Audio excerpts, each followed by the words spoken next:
Good day. Welcome once again to the Dismayed Gourmet, the woebegone tale of one expatriate from the British Isles and the war that his stomach wages with cheap American food. One caveat here, though I intend to address it with my signature grace and tact. Today's episode will conclude in the water closet. For those who might wish to suspend their viewing sooner rather than later, for that reason I mention it here. You'll feel the rumbling, and you'll know in plenty of time when to exit. One more warning, as in the case of the episode about the now-defunct KFC on Sunny Dunes and Indian Canyon in Palm Springs, California, this episode will be interminable, mind-numbingly, bone-crushingly incessant. And firstly, before continuing further, my legal team wishes me to stress that The Dismayed Gourmet is a comedy presentation that may at times contain disparaging remarks about large corporations with well-financed legal teams, including, in this case, Hormel Foods Corporation. The following in no way presents itself as an accurate assessment of any of their subpar gruel. Bow! I've additionally recently endured dismissive words over my look, as it were, from my editor, or as I like to call her, the scheming she-devil from the sulphurous pits of lower Hades. I've never been particularly meticulous about my appearance unless the occasion warrants explaining to the hoi polloi a thing they already know, that their food choices are wretched, hardly seems to merit much sartorial attention. Nonetheless, my editor, sneering harpy that she is, told me I looked like a dreary old man. Wow! I am not one of her college kid cougar conquests from the divorcee bar. I am a writer. Did anyone tell Andy Rooney to trim his eyebrows? Did anyone tell Alfred Hitchcock to drop a few pounds?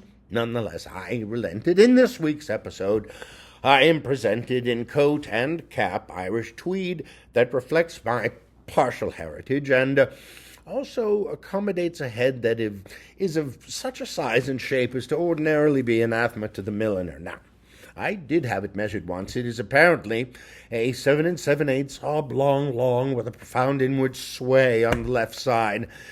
In any case, we'll try and see if she continues to complain.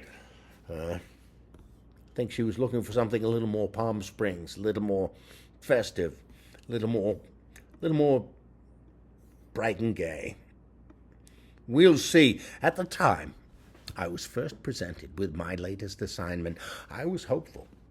I actually thought I might have lucked into a merciful respite from the bogus food products that have become, if not my destiny, at least my current reality. A foolish hope, of course. In spite of all the years and all the abuses, there remains within me, at least, vestiges of an adolescent tendency toward the optimist.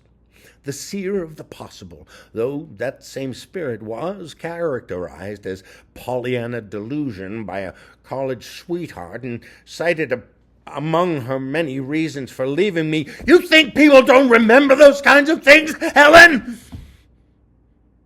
As it would come to pass, this new assignment was as revolting as all of my assignments, even worse than most of them. I should know better than to think of my editor as anything but a gratuitously antagonistic she-devil, resentful of my superior intellect, committed to expressing that resentment by fouling my digestive system every chance she gets, which turns out to be about once a week. Upon my arrival at my office last Friday, a can of Dinty Moore beef stew had been placed on my desk. Potatoes, carrots, and beef, perhaps peas, parsnips, along with a sauce. It seemed a manageable conundrum to modern canning and distribution, and I asked myself, how badly could so ancient and simple a recipe be butchered? That rhetorical question would be answered forthwith. I was struck at first by the graphic on the can's lid of what appeared to be a giant's thumbprint, the implication here being that Dinty Moore beef stew can provide even a colossus with his requisite nourishment, and I thought, how very clever. What Lilliputians might feed Gulliver, what Maine loggers might feed Paul Bunyan. I appreciated the metaphor and thought, if a beef stew cattery had sufficient savvy to employ so clever a marketing graphic, surely it could deliver on the product. I examined that product further.